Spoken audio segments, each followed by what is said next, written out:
Tumemaliza mchezo mgumu nyumbani, tunaenda kucheza mchezo muhimu ugenini. Ni maneno ya Ali Shaban Kamwe katika kuelekea mchezo wao mgumu dhidi ya kikosi cha AS FAR Rabat utakaochezwa pale Morocco. Wakiwa safarini kuelekea huko, kocha kikosi cha Young Africans ameeleza jinsi ambavyo mchezo huu ulivyo muhimu kwao. Yes, important match. We depart conscious about the match, but confidence. Ndio.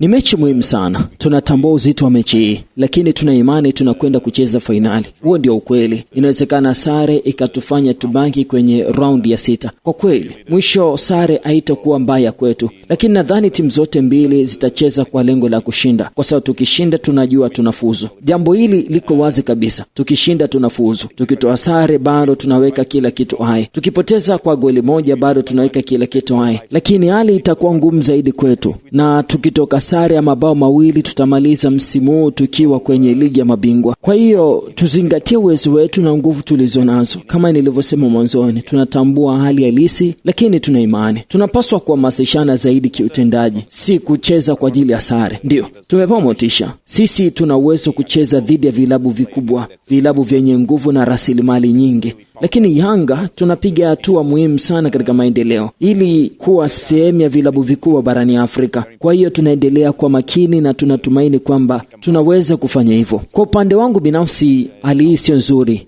kwa sababu mpira miguu ni kwa ajili ya kila mtu anayetazama na anayefuatilia. Huu ndio mtazamo wangu. Watu walioko viwanjani wanahitaji kuelewa kwamba huu ni mpira miguu, ni kwa ajili ya burudani, ni kwa ajili ya kuwa pamoja na kushirikiana muda huo na wachezaji wenzako. Watu wanaopenda mpira miguu, huu ndio mtazamo tunaopaswa kuwa nao sote barani Afrika, hasa katika baadhi ya nchi za Afrika Kaskazini ambapo mambo haya huonekana mara nyingi. Lakini huu ni mpira miguu, ni kwa ajili ya watu, ni kwa ajili ya mtu. Kwangu mimi si habari njema kucheza bila mashabiki, lakini ndivyo ilivyo. Tunapaswa kuwa tayari kuendelea kuwa na mantiki. Lengo letu kuu kiutendaji, hilo ndilo jambo la muhimu zaidi. Kuhusu Clement Mzize, bahati nzuri wiki hii ilikuwa ni wiki ya kwanza alianza kufanya mazoezi kamili na timu. Hilo limetupa hisia nzuri. Bila shaka si